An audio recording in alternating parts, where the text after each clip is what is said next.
What's going on, paisanos? V here, coming at you with another episode today. Voice is still a little shot. It's definitely not helpful that I went out with my buddies yesterday. I went to the gym and worked out and laughing and talking about Yu-Gi-Oh! Because that's what you do at the gym.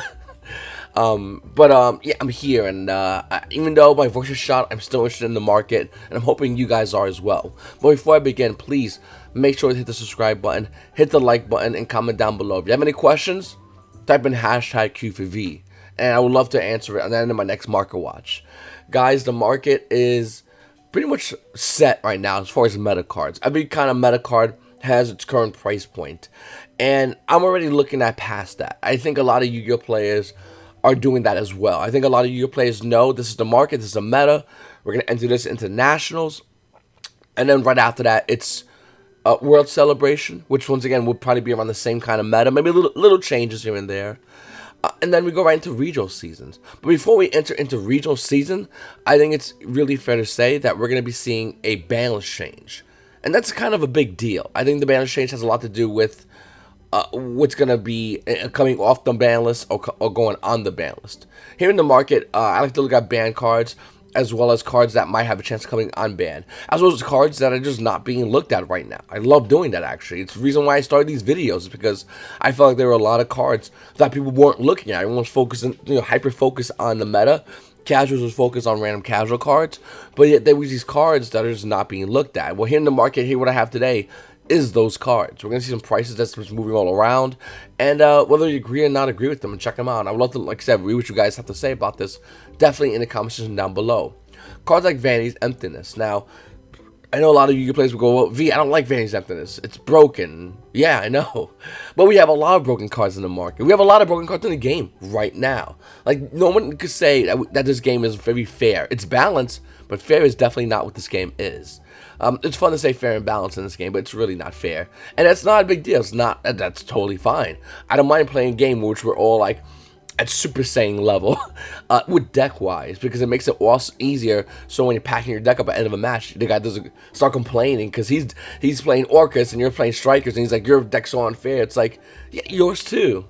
Anyway, Vanity's Emptiness is definitely a card I like a lot, and there's different variants. There's a secret rare, there's the original common, and there's a super rare. Well, to be honest with you, you can get the super rare if you want to. My favorite two versions of Vanity's Emptiness is definitely going to be the secret rare as well as the common. I'm a big fan of original prints, but secret rare is max rarity. Well, looking at secret rare Vanity's Emptiness, the market price of this card is currently $10. And when we look at the card, we're seeing Near Mint First Editions hit around that price point. It's kind of low, to be honest with you. To see it only having 3 pages and seeing all this over here, the 1s and 2s, and then you can look on page 2 over here, and then what, 5 is the closest thing to a wall this card has on page 2. Go over here on page 3, the biggest wall is 8, all the way at the bottom of the card is $30. I think it's fair to say that Vanity's Emptiness Secret Rare is a very easy card that can easily spike up high in value. The Secret Rare. And maybe Konami's, gonna make a reprint of the card in Battles Legends. Maybe Konami would allow us to play Vanity's Emptiness. Some Yu-Gi-Oh players would disagree, some would agree, but I think this would be a fun card to play in the meta. I think it will definitely change the way a lot of Yu-Gi-Oh players play the game. Add Maxine, add Vanity's Emptiness in, and call that a meta, boys. It sounds good to me. It sounds kind of nutty and crazy, but that's what Yu-Gi-Oh is, a game full of curveballs. Now, looking at common Vanity's Emptiness that came out on Star Trek Blast, the price point of this card is $1 for common. When you go over here, guys, looking around for lightly play first edition versions, are about $1, $2 most. You probably go on eBay, get a playset of them for like $2-3, and I kind of like that. Once again, I have a playset of both secret and commons. I like both of them. I think they're both cool. I like the common for the original print. I like the secret for the max rarity. I think the secret obviously would be the higher price point. Looking at Maxi over here, Vanity's Emptiness over here. You're going to see multiple listings of it, but yeah, I don't know. I think this is definitely a card that, whether or not you believe this card coming up the ban list, this ban list, next ban list, the ban list afterwards, you're going to want to hold this card. You're going to want to have this card because it's, in my opinion, it's inevitably going to be coming off the ban list. So definitely get this card. Up next is Enemy Controller. Now, this card is very weird, and this card sees play in the side deck mostly in sporadic events, mostly in a meta in which we have very few decks that are tier 1. That's when this card really shines. In a meta in which the mirror match is something that you're going to play a lot of. I think that's why we're going to see enemy controller. And I really like this card a lot, guys. Market price of this card is roughly around $4.41. Listen, if you want first edition enemy controllers, original print, Ancient Sanctuary, first set it came out in, you're going to pay a lot more than $4.41. Going over here on TCG Player, the card's already $20. Now, if you want to lightly play an unlimited one, we can talk about that in a second, but $20 for first edition is an insanely high price point for this card. It's absolutely insane. When you go to page 1, guys, there's nothing over here as far as page 1. Looking at page 2, let's see what we got here. Near mint unlimiteds are about $5 for this card. So the difference between first edition and not first edition is $5. When I first started doing my market watches talking about enemy controller, the card was like $2 in the market, and I was screaming at the top of my lungs saying, you guys gotta get your play set. I never thought it could be R9 because I never thought it could go higher in price point, but it kind of is. But definitely I think you get your play set. Now, if you don't want the original print, but you still want a high rarity version of enemy controller, Dark Revelations Volume 2 has a super rare version of Econ. I have it as well. It's just as nice. Market price of cards are roughly around $7. And then we go on page, what is it, page 2? Yeah, page 2. It's $7 right here, guys. Now, I don't know if this is the best version. I like Ultra Rare more, the original print. But with that said, I think it's easy to say that this is a high-valued one. That's currently $7. You're not seeing big walls as well. And there's only 3 pages. Going over here on page 3, it ends with one of the cards listed at $8. That's it. There's not many walls for enemy controller. And once again, this is a card that's not going to see any play now, but definitely looking forward in the future. I think this can easily see play. Definitely see side deck play. We've seen players like Jeff Jones play back in Zodiac format, where your opponent will make a whole board, and then you just go, so cool, summon a monster. Whenever they respond, you go, I don't care. I'm going to econ my guy, take your guy, and make a whole combo from your monster. And I think that enemy controller is definitely a card that, once again, a lot of you players have estimated, but has slipped through the cracks and has been the side decks of many meta decks in very small tier format. So keep an eye on this card. Then we have Arch Phoenix Centric. Came out originally in Clash of Rebellions. This is a secret version. This card was $3. Man, I bought 3 of these cards. 1, because I love the picture. The artwork looks amazing on this card. 2, because I felt like this card could be good in the future, and I still think it can. Well, the market is kind of showing that relevancy. Whether it makes sense or not doesn't matter. It's inconsequential to the current price point. Looking at the price point, it's $3. Unlimited versions are already $6. Near first editions are $6 to almost near $7. I love this card. I don't know, guys. I don't know if this card's going to be good now. I don't think this card's good now. I think Yu-Gi-Oh! Players are getting Arch Phoenix Centric as kind of like an optimistic mind, which, sure, you can do that. There's other alternatives I think that are better. But, yeah, I still think this is a great card. And if you don't want this version, there's another version I believe came out super rare. Super rare in Pendulum Evolution. It's like 18 cents. I mean, plus the weird shipping price TCG Play. It's literally not worth a lot of money. And then you got the common versions all day long. You got gold, but don't do that to yourself. Then we got Lightning Chidori, another card that, once again, is seeing 0 play right now. Ultimate Rare Lightning Chidori only came out in Cosmo Blazer. I think this card had a reprint as well. We'll check it in 2 seconds. I think it had a reprint in, like, gold rarity. Let's see. Oh, it originally came on Cosmo Blazer as an ultra rare, and then you have the ultimate rare. Yeah, it has gold rarity. Like, okay, so realistically, Lightning Chidori from Cosmo Blazer, you're gonna get the card ultra rare. You're gonna get the card ultra rare. Now, I have this because I love playing Harpies, and if anyone played Harpies, you obviously have this card already. But this card's insane, and all it needs is a meta deck that plays wind monsters for this card to be a blowout card, for this card to be a high value card on the market. Looking at Lightning Chidori, this card says when this card's expressly summoned, target 1 set card your opponent controls, put that bad boy to the bottom of the deck. Then you can detach a card, XYZ material, target a face-up card, put it on top of the deck. And it's a 1900 monster. It needs 2 low for wind monsters, though. Look at the price point, it's about $5. First edition versions are around that price point, around $6 right now. I don't think this is going to last. There's about 4 pages here listed on TCG Player. I'm dead serious. I really do like Lightning Chidori a lot. And I really think you guys should grab at least 1 for yourself. I want to be shocked if this card might see about play in the future. Maybe even at 2 or 3 of an extra deck. Next, Shard of Greed. Okay, now unlike the other cards, this card is just a card. It's just a card that's worth something. Looking at Shard of Greed, which originally came out in Photon Shockwave as a secret rare. By the way, I remember going to pre-release and people were going crazy for this card because they thought this was going to be the next like big card. It wasn't. But with that said, guys, the market price has this card at $2. It's not $2. Looking at it over here, like you play first edition, hitting near $6. The page bombs out at the 10 watt, roughly around $7 for Shard of Greed. Start looking at your dollar binders. This card's pretty good. Then you got other versions of Shard of Greed. Obviously came out in the Speedo deck. It's an ultra rare. Nobody cared about it. Mosaic rares, commons all day long, all over the place. But the real one is the secret rare, which came out in Photon Shockwave. That is worth something. So grab that out of your collection or a dollar binder. You can slap it on here to sell. I don't know who's buying it, but hey, that's money. Then we have Rescue Rabbit, a card which came out originally in Photon Shockwave as a secret rare. Now, looking at the super version of Rescue Rabbit, it's 2012 Collector's Tin. It also came out common, but I really want to talk about the Photon Shockwave secret rare Rescue Rabbit because this is the one I personally want. And I don't have this card. I've been wanting this card forever. And if anyone has this card, it's a pretty good card to hold on to. Has a market price of roughly around $8. Like you played versions are $7, and let's see, first edition Rescue Rabbit's gonna be running you a pretty penny, as it sees already. Right over here, roughly around $13 each, almost near $14 for Rescue Rabbit. Now, if anyone plays this deck, you play as a 3 of. Right now, the only deck I see this team playing is Evil Swarms, which I love that deck. If you guys have Evil Swarms, you know what I'm talking about. It's a great deck, and Rescue Rabbit at 3 is a pretty good card. And yeah, I know, I definitely want to suggest you guys grab your playset.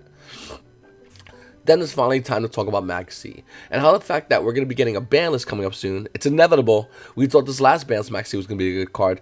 Ultimate Rare Maxi was hitting a price point as high as $250 to even $300 on some other websites. We're looking at Maxi for Astral Pack 4 right now. The market price has at $143. Click on it over here, my friends, and you're going to see, Paisanos, $150 Maxi. Now, where that might be a crazy price point, it's actually a lot lower from what it used to be. I'm not saying you should spend $150 on Maxi, but what I am saying is, by the time we start talking about ban speculation, it's not going to be $150. It's going to be a lot higher. So you do what you want to do with that information, Paisanos. But I don't know. I think I'm debating on buying $150 from Maxi, and it's a dumb move, but I really do want one. And only 14 prices left listed for the Ultimate Rare version. Then we have the original one that came out in Storm Ragnarok, the Secret Maxi. It's still a great card. $25 in the market price. You got limited versions holding roughly around $20. And then when you talk about first editions, that's where it's going to get a bit of a difference between the limited and the first editions. The first edition versions of Maxi is $40. So $40 for a Secret Maxi. And that's the thing, and that's the weird thing about it. It's kind of like if you're doing it, do it right. I feel like with Maxi. Yeah, I understand. Secret Maxi is $40 as opposed to $150 that's in the Ultimate Rare version. I get it, but to be honest with you, if you're already spending $40 on a Secret Maxi, you might as well just wait and go all the way, and then spend $150 and get the Ultimate Rare Maxi. That's the way I feel about this card, and I think it's gonna slowly go down the market. And the best time to pick up Maxi Ultimate Rare, and if it goes down more, would probably be around national season, like right during nationals, if the price point goes any lower. I mean, I'm dead serious. This card hits about 100 and change, I might pick it up. I'm really looking at this card seriously, at least to get one of this card. I'm not sure I'm gonna get multiple, but definitely one Maxi. I love this card. I think this card should definitely is definitely gonna get a reprint. I wouldn't be surprised if Konami makes this card also a reprint, and to me that's a huge indicator. That's it. Once this card is announced as a reprint, and like let's say like Bowser Legends or any kind of reprint set, the Ultimate Rare version of Maxi is not going to maintain 150. It's going to go a lot higher because your player's going to want the Max Rarity version. Then you got the Ultra Rare version, roughly around $10. You see over here, it's a little bit under its market price. The Megaton's under its market price. It's about $6 under its $7 market price. The Common version, which has a $7 markup, it's about $5. Even for Common, it's a lot. For Maxi, and I think that's a pretty big differential on the card's price point, to be honest with you. So keep an eye out for Maxi. I really do think that this card's gonna be moving quickly in the near future. Next, Evil's Doka. This card's about $5 in the market, but watch how crazy this price point for this card jumps. $5. Light precision is $6. Okay, you got a bunch of limits around $6, and then it hits around $8s like that. Page bombs out the card being around $11s. And look over here, guys, real quickly. It's all one of listings. That's it. Just one of listings. And there's only 2 pages of original print Evil Swarm Doka. Now, you can say, well, V, I don't know why people won't want to buy it, because the other version, which is the 2012 Collector's Tin, Doka, is also a secret rare, which is the same as the original print. Well, your players that want to buy into this would really want to buy Ritual Print. Let's say Dolko became a deck, somehow this was a big card in the deck again. Your players are not going to want to buy the Mega Tens, they're going to want to buy the Original Print Secret Rares to maintain max rarity. Whether you agree with it or not is, once again, inconsequential, but that is going to be happening. There's also Logia, another great card as well. Not Logia. Logia Ultimate Rare, another great card. If you're gonna get Dolka, you might as well buy Logia if you want to buy an Ultimate Rare. But market price of Logia is $8, and like you played, you got one over here for $8. The next first edition version of Logia, after that one's gone, is about almost near $14, easily hitting $14 for Logia. That's for first edition like you played. Unlimited version is going to run you about $9 to $10 all day long. Obviously, once again, it's one of those cards that if you go in, get a first edition Ultimate Rare, but that's still a relatively high price point. Then again, there's only 2 pages listed on TCG Player for Evozar Logia. I don't know if this is going to be doing anything. I just know that this is pretty nutty for the price points and how quickly it goes from like 8 to like 14 in a blink of an eye with one sale. Then we have other cards like the cards came out in Speed Duel. Now, whether you like Speed Duels or agree with Speed Duels, it really doesn't matter because there's still good cards like Sonic Bird, which finally got a higher rarity printing as an ultra rare in Speed Duels. Do I think it's going to maintain an $8 price point? No, not even close. This card's going to be going down heavily, as we saw in the other Speed Duel set, the previous Speed Duel set release. But we finally get Dust Tornado, another phenomenal card, which is $5. Super rare in Speed Duel, so that's a really good card. And you got a lot of other great cards here, like Ultra Rare, Magician of Faith.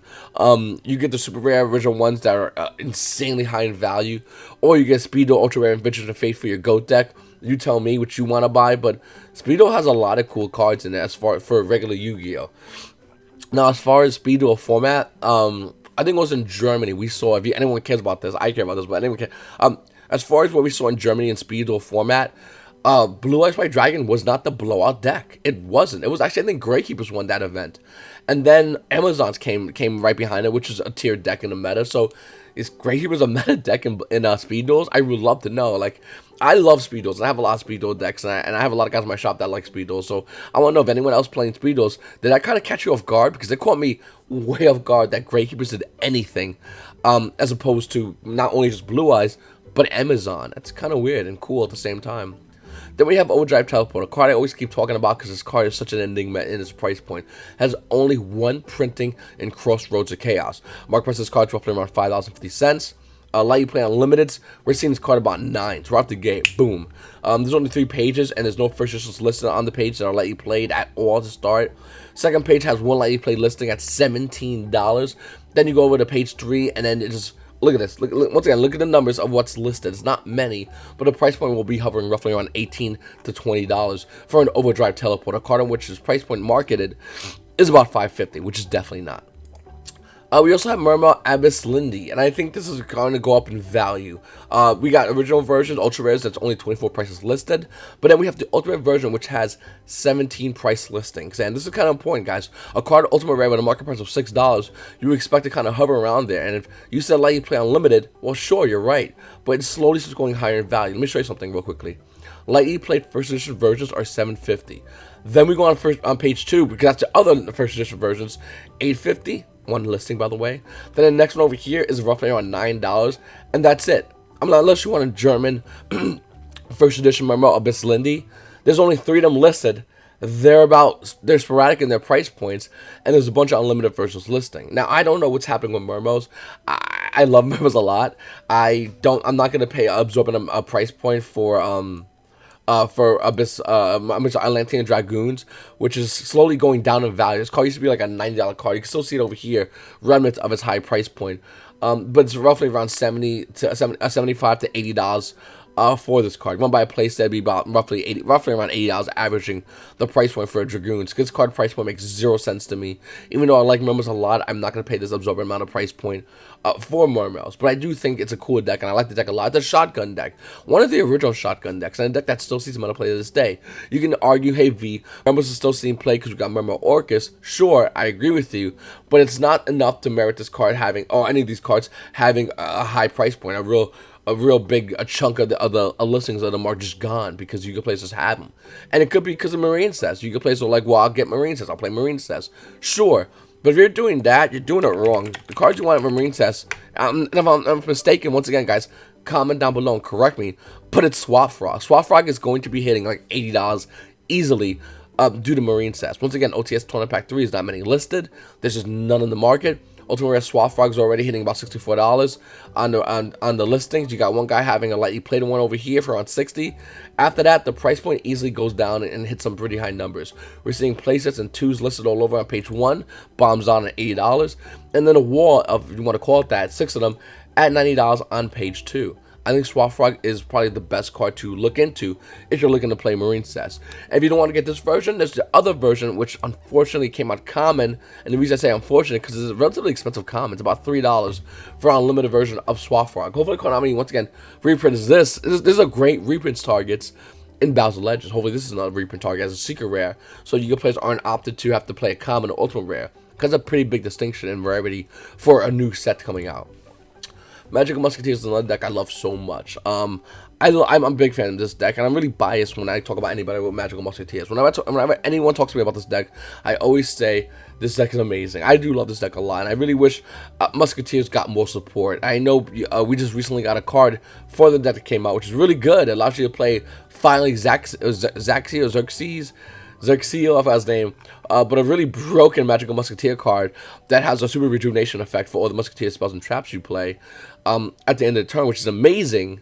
Big fan of that card, but the deck does not have anything else besides that. It doesn't have any extra deck of monsters yet. It doesn't have a field spell at all, and I think Musketeers definitely is one of those decks Konami's just slowly going, here you go, and eventually they're going to release this one card, and it's going to be blow up for the meta, and I'm hoping that card comes soon, because I really do love this deck a lot. I think anyone out there who has this deck should definitely hold this deck core, because it's a phenomenal deck core to hold. I mean, Caspar would go down, let's say, as low as $6. Starfire will say $3. Is that any reason to sell this deck? Absolutely not. If you have the deck core, keep it. It's a great deck core to hold. And like I said, unless you want to get rid of your Caspars, you can do it now. It might go down in value, and same with Starfire, but I would still hold the rest of the deck core because it's worth nothing. And it's something to take into consideration. Next we have Blackguard. Not any Blackguard. Blackguard from Legendary Collection 5Ds. Market price of this card is roughly around $6.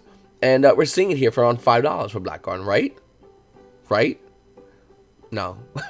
Let me show you something really cool. You can buy 3 Blackguardians for 5s, and the new price point of Blackguard becomes 9. Just that fast. Look at that. Once again, boom, boom, boom. After those 3 are gone, forget about it. It's hitting around $9 for Blackguard. And once again, that's only for secret rare. If you want other versions of Blackguard, obviously there's tons. There's your Ashpack 4 commons, Throwback Booster 6 rares. There's original super rares, which are still kind of low in the market, to be honest with you. And I kind of like the original super rares.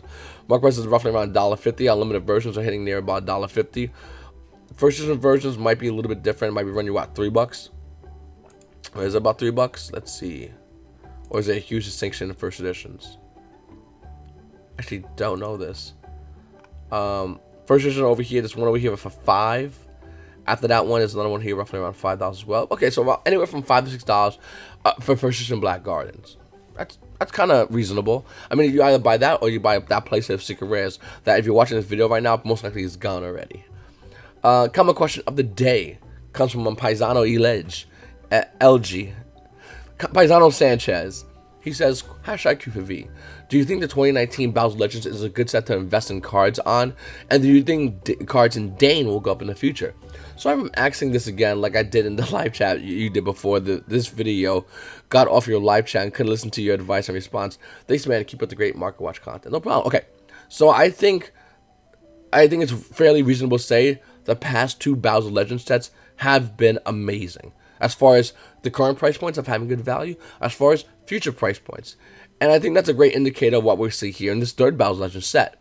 With that said, I don't think this third Battles of Legends set is going to be anywhere as good as the previous one, Relentless Revenge, or Light's Revenge. I do think it's a great set. I do think it'll definitely have some value in it, and maybe some post value. But as far as, if you want to compare that set to the past 2, you just don't do it. It's just not worth it.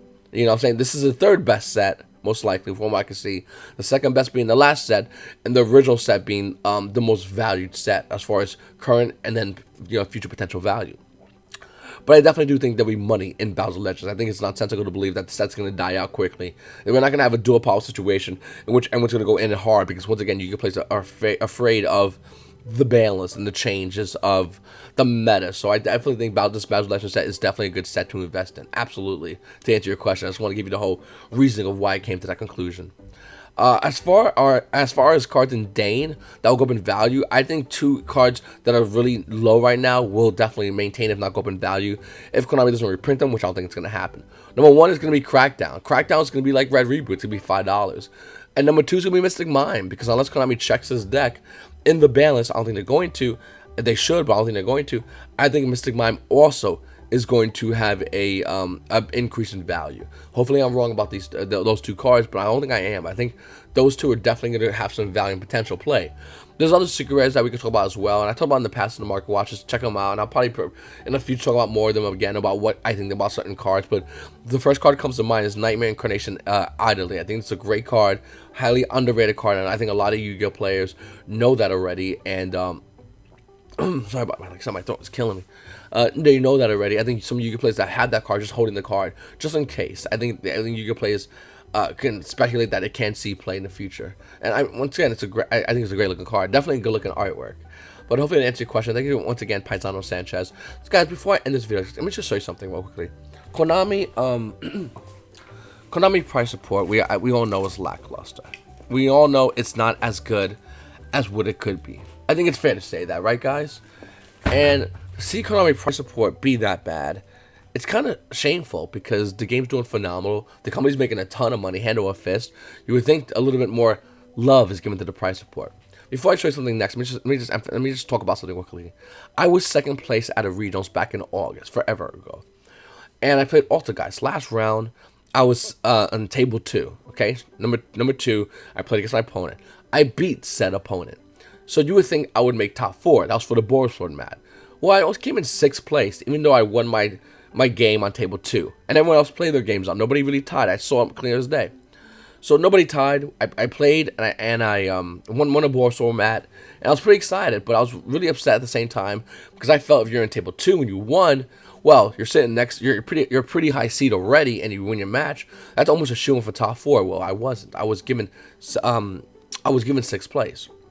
So I went to YCS Knoxville this past weekend, and I played inside events, and I got a bunch of tickets, and I finally got my World Championship Regional Qualifier deck box. I really wanted this.